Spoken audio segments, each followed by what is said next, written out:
What's up everybody, Damon here, and in today's gaming news, a Missing in Action remake is apparently alive and well. A useful feature of the PlayStation Portal has been removed by Sony, and 2 cool games are being added to PS Plus this month. This is your Daily Fix.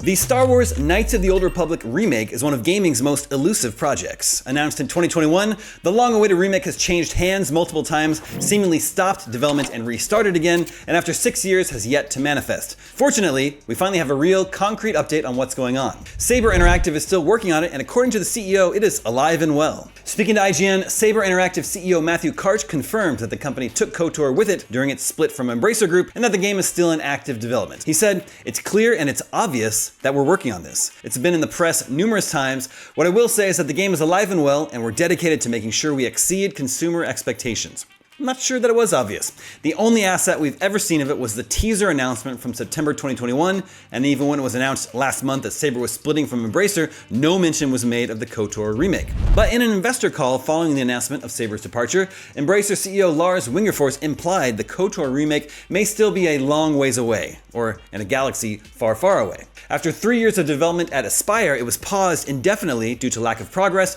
and revived again at Saber. There have been minimal official updates since. But hey, I hope it is alive and well. Although I tend to agree with the top comment on this article at IGN from Darth Nader 307, like Hollow Knight Silksong and Metroid Prime 4, I'll believe it when I see it.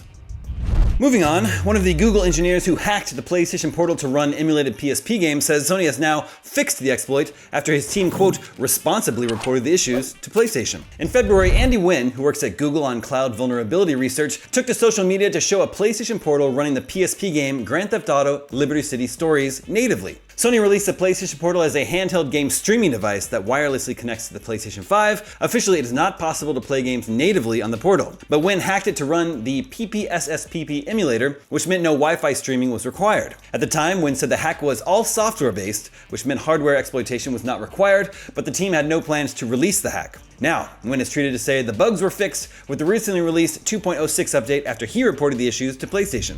So the person who discovered the exploit that let you run PSP games natively on the PlayStation Portal told Sony about it, and Sony removed it. It's fair to say there has been some backlash to the revelation that the team disclosed the exploit to Sony, something Wynn has expressed bemusement at. He said in a follow-up tweet, "No idea why you folks cry about the disclosure. If we just released to the public, do you think Sony would just leave it unpatched? Reporting versus not reporting is only a few weeks of difference." So, the PlayStation Portal is back to being merely a streaming device that cannot play any games natively.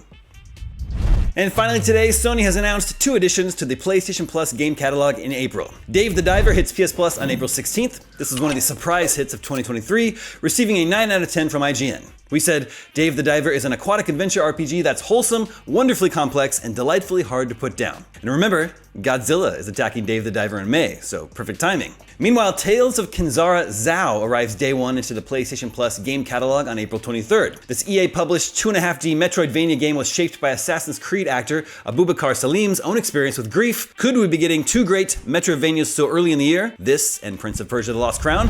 In any case, one of last year's best indie games and a promising new Metroidvania joined PS Plus this month. Cool.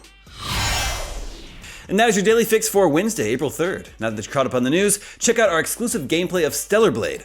I'm Damon Hatfield, and for all your video game news, stay tuned to IGN.